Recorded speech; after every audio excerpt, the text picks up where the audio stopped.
Well, thank you, Jorge, for that most kind introduction.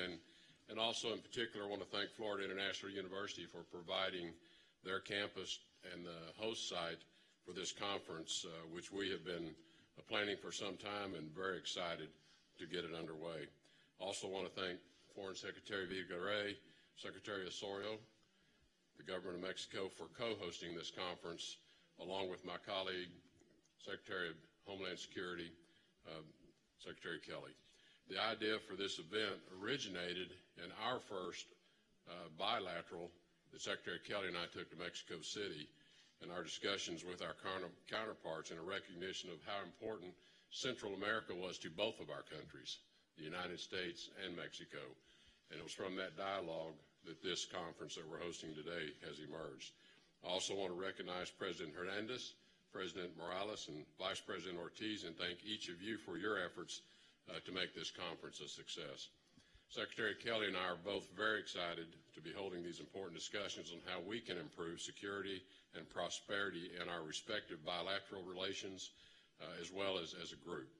As part of the President's agenda, we seek to bolster U.S. national security, secure our borders, and advance U.S. economic interest.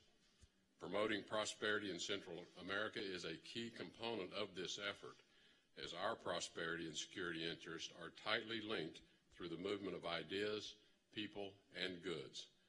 What happens in the Northern Triangle countries of El Salvador, Honduras, and Guatemala directly affects the security and economic interest of the United States and other countries in the region. A more prosperous, safer Central America will do much to halt illegal and dangerous migration, defeat transnational drug cartels and gangs, and end corruption in their economies. Secretary Kelly will do a thorough job of leading a discussion on how to deepen our regional security cooperation tomorrow. But my message of economic development today goes hand in hand with his. Without security, it is impossible to have the stability that is conducive to robust economic development. In order to boost economic prosperity, it is imperative that we work together to strengthen the formal economy and diminish the economic drivers of illegal migration and other illicit activities. A legal and orderly labor market is integral to prosperity in Central America. The Northern Triangle has one of the highest rates of informality in the world. In 2016, 70% of the labor force worked in the informal sector, with little certainty as to when or how long their employment will last. More often than not, these day-to-day jobs do not have the prospects of any upward mobility. An important enabler is the support and the means for children to stay in school and continue their education, gain the basic skills that are necessary to participate in a more productive employment, thus providing a real alternative to stay home in their home country rather than seeking their future through irregular migration. Increased development of human capital also leads to stronger markets for U.S. companies, jobs for U.S. workers, and increased trade in the region. Equipping citizens with greater skill levels also provides people the means to and the access to permanent employment, and that is the solution to reducing criminal activity. The United States is continuing its efforts to create a positive climate for private investment.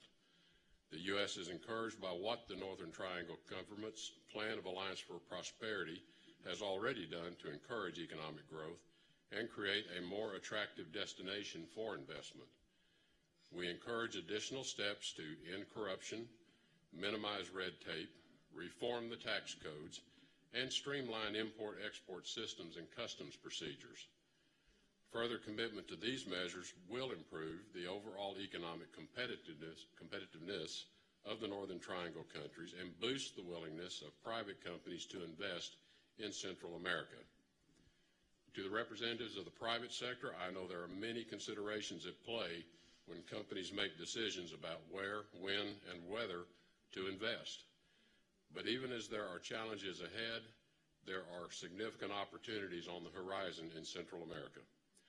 Private sector companies, international financial institutions, and other partners should identify the policies that you need to spark investment in the region, promote sustainable growth, and improve the economic conditions for companies to be successful. I urge the Northern Triangle governments to listen to these recommendations from the private sector, and continue the important progress you have made toward improving the business climate, whether it's strengthening institutions, removing harmful or obstructive regulations, and of course, rooting out corruption. Strong infrastructure, reliable roads, ports, and electrical grids is a key component of strong economic growth. Central America will welcome an estimated 25 million new urban dwellers over the next 30 years. As cities expand, they will need to provide basic additional services and infrastructure. The private sector should consider how to partner with the governments to address these needs. The Internet, as well as the larger digital economy, is also a strong driver of economic growth. Internet access has become a prerequisite for modern economic development. The World Bank has shown that for every 10% increase in the number of high-speed Internet connections, a country's gross domestic product rises by approximately 1.4%. The countries of Central America must prioritize the deployment of Internet infrastructure and digital services. The energy sector also carries special importance in this discussion. Larger and more competitive power markets benefit the entire region by expanding access to cheaper electricity, providing opportunities for greater diversity of energy supply, attracting investments, and improving reliability. Increasing access to lower-cost, reliable energy in Central America will help spur economic development, reduce migration pressures, and create new markets for United States firms. A secure and prosperous Central America contributes to a safer, more prosperous United States and Western Hemisphere. The United States recognizes the region as an important area in our foreign policy agenda, and we welcome this opportunity today to work together to create the prosperity we all want and start solving the problems that are obstacles. Thank you very much.